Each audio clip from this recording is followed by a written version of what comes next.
All Odisha कलाजात महासंघर राज्य सभापति आपण को दोल पूर्णिमा अवसर में ढेर सारा शुभेच्छा और शुभकामना।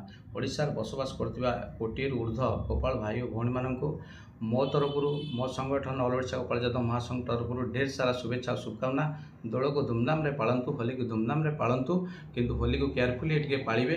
आमर मोर गोटे वार्ता भितर मुझे आज वार्ता देवाक आसवार कारण है आपण मैंने जानिथिबे दोल पूर्णमी तिथि चंद्रग्रहण लगुच, तेणुक आमर जो देव नीति देव कार्य सब रही विभिन्न बाधा विघ्न सृष्टि होची। तेणुक आम क्यों दिन करूँ कौन करूँ ये भितर थिला बेले आमर जे राजगुरु रही आमर जो मैंने गुरु रही से जाना पाइली जे कि आमर जो मैंने रही था गाँव में आमर गुरु भी आसती आमर जो कूल गुरु अच्छा से बुझा चाहिए जे समस्त देव कार्य और देवनीति आम जो दिन गोमाता स्नान कराए आमर दोल पूर्णिमा पूर्व दिन समस्त कार्य आम से दिन शेष करवा। कारण दोल दशमी रु दोल पूर्णिमा पर्यंत समस्त दोल कार्यक्रम आमर होता है। से सजगुड़ा रही आमर बलिमरा रही शीतल उतरा जाए, तापर दुग्ध बंधाण कराए ठाकुर समस्त देव कार्य देवनीति कराए। तेणुक जेहेतु पूर्णमी दिन रही आमर चंद्रग्रहण से आमर पूर्णमी दिन समस्त कार्य करने को आमको प्रोब्लेम हम।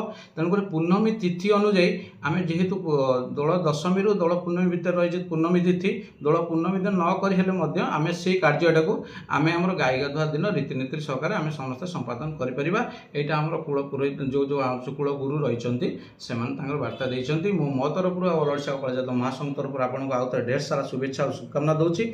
आपण रीतिनीति सब चंद्रग्रहण पूर्व आप सकाळ हवा पूर्व आम समस्त कार्यक्रम समापन करवा। जय जगन्नाथ।